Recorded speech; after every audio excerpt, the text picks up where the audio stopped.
Hello friend, मेरी कहानी contract marriage में आपका स्वागत है। स्विट्जरलैंड। माही और शौर्या स्विट्जरलैंड आ गए थे, लेकिन सनाया के साथ। जहां माही शौर्या से दूर चल रही थी, वहीं सनाया शौर्या के हाथों में हाथ डालकर साथ में चल रही थी। उन दोनों को देखकर ऐसा लग रहा था कि उनकी नई नई शादी हुई हो, ना कि माही और शौर्या की। आखिर माही कर भी क्या सकती थी, उसे ये सब देखना पड़ेगा। वो यही सब सोच रही थी कि उसे दादाजी की बात याद आ गई। जब वो लोग हैदराबाद में थे, तब दादाजी ने माही से कहा था कि शौर्या उसका पति है और उसको अपने पति को किसी भी हालत में खुद का बनाना होगा, वरना वो शौर्या को खो देगी और साथ ही साथ अपने इस रिश्ते को भी बर्बाद कर देगी। उसने दादाजी को भरोसा दिलाया था कि वो ना कभी शौर्या को छोड़ेगी और ना ही अपने और शौर्या के इस रिश्ते को बर्बाद होने देगी। Hotel blue moon Shaurya Singhania के नाम से 2 रूम बुक किए गए हैं। शौर्या होटल की रिसेप्शनिस्ट से बोला। रिसेप्शनिस्ट ने हाँ में सर हिलाते हुए उसे 2 चाबियां दे दी।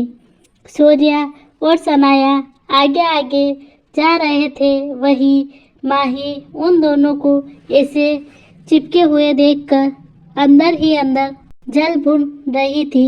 उसका दिल कर रहा था कि वो सनाया को मार डाले। सनाया शौर्या से चिपकते हुए बोली, शौर्या, हम दोनों एक कमरे में ही रहेंगे ना? ओके। शौर्या सनाया की तरफ हैरानी से देख रहा था। वो कुछ बोलने जा रहा था कि माही उन दोनों के बीच में आ गई और सनाया को जलती हुई नज़रों से देखते हुए बोली, अब तुम अपनी हद पार कर रही हो सनाया। सनाया टेढ़ी मुस्कान अपने चेहरे पर लाती हुई बोली, हद? कैसी हद? मैंने कौन सी हद पार कर दी? माही गुस्से में बोली, तुम मेरे पति के साथ एक कमरे में रहने के बारे में सोच भी कैसे सकती हो? सनाया शौर्या का हाथ पकड़ते हुए बोली, क्यों नहीं सोच सकती? तुम भी तो उसके साथ एक कमरे में रह चुकी हो। इनफैक्ट माही, मैं तो शौर्या के साथ रहने के बारे में सोच रही हूँ। तुम तो उसके साथ शादी से पहले ही एक रात बिस्तर पर बिता चुकी हो। क्यों, मैंने कुछ गलत कहा? माही सनाया मुंह बनाते हुए बोली, पहले अपने गिरेबान में झांक लिया करो माही, फिर मुझ पर उंगली उठाया करो। माही की आंखें भर आई थी। वो शौर्या की तरफ देखने लगी थी कि इस उम्मीद में कि शौर्या माही की तरफ से बोलेगा, पर शौर्या तो भूत बना बस सनाया की बातें सुन रहा था। सनाया माही की तरफ उंगली करती हुई बोली, तुम्हें पता है माही, बिन शादी किए अगर कोई लड़की किसी लड़के के साथ हम बिस्तर होती है तो उसे हमारा समाज क्या कहता है, ये तो तुम अच्छे से जानती होगी ना, या मुझे बताने की ज़रूरत है तुम्हें? सनाया माही के चारों तरफ घूमते हुए बोली, अच्छा चलो मैं ही बता देती हूँ उसे हमारा समाज क्या बोलता है। सनाया ने बोलने के लिए मुंह खोला था कि माही अपने दोनों हाथों को अपने कानों पर रख लिए और चिल्लाते हुए बोली, बस सनाया, बस, अब एक लफ्ज़ नहीं। सनाया भी उसी तरह चिल्लाते हुए बोली, क्यों चुप हो जाऊं माही, मैं बोलूँगी उसे लोग वे। सनाया ने इतना ही बोला था कि माही ने उसके गाल पर तमाचा मार दिया। सूर्य ये देखते हुए चिल्लाते हुए बोला, माही। पर माही ने जैसे उसकी आवाज़ तक ना सुनी हो, वो वैसे ही सनाया को घूर रही थी।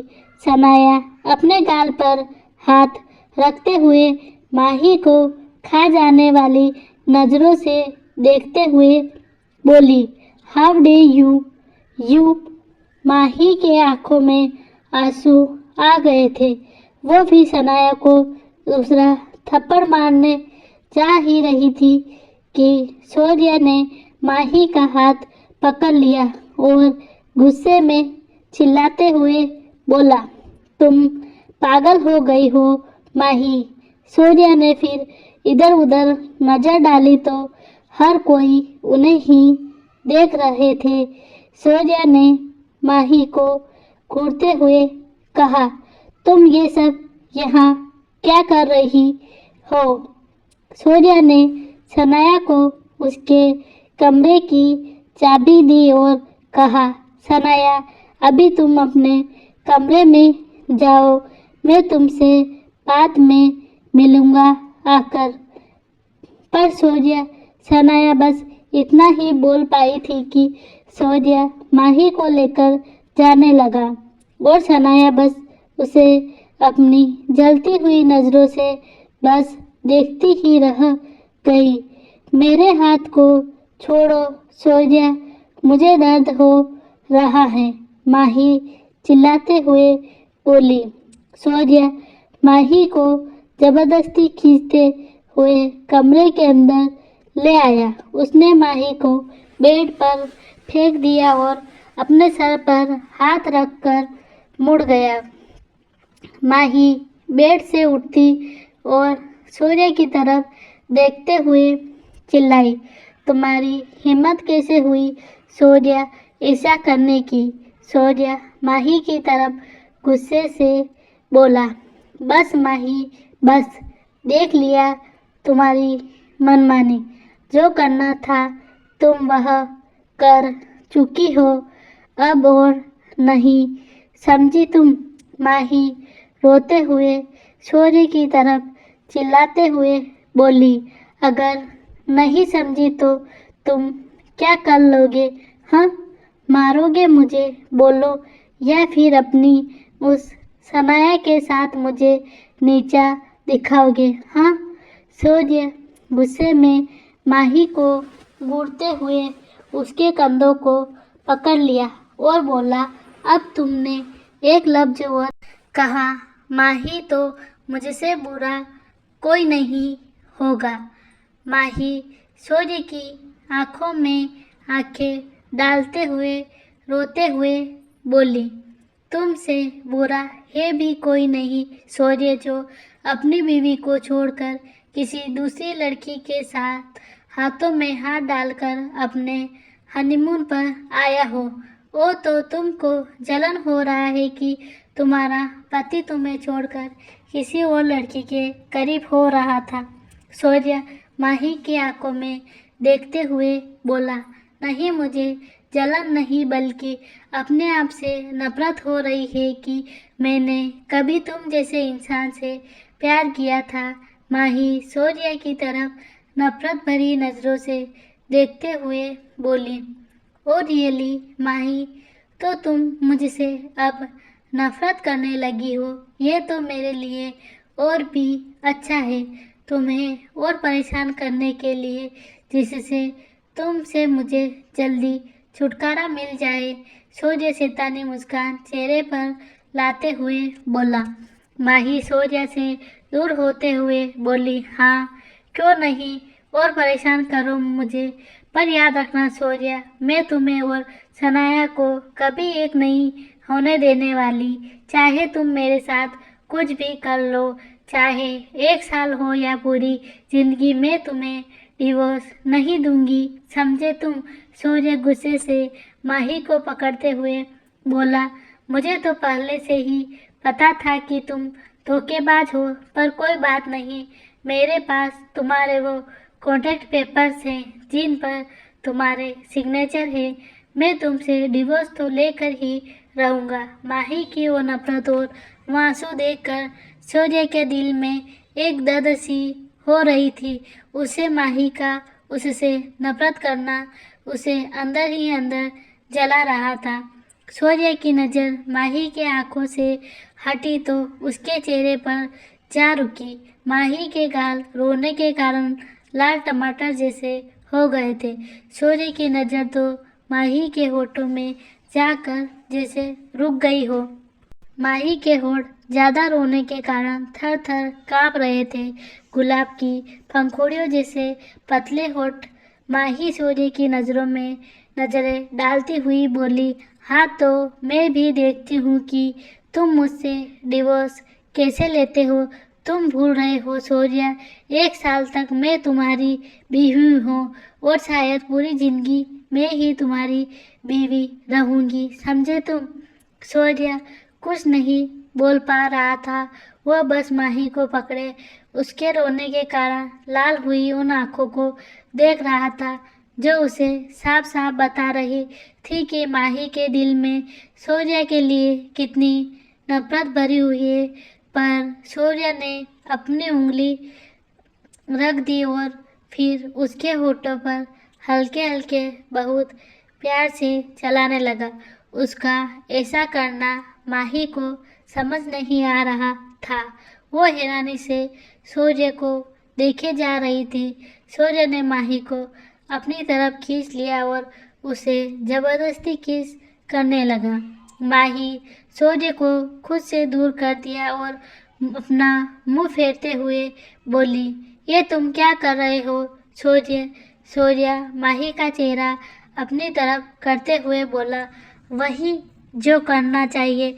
इतना बोलते ही सूर्य माही को जबरदस्ती किस करने लगा।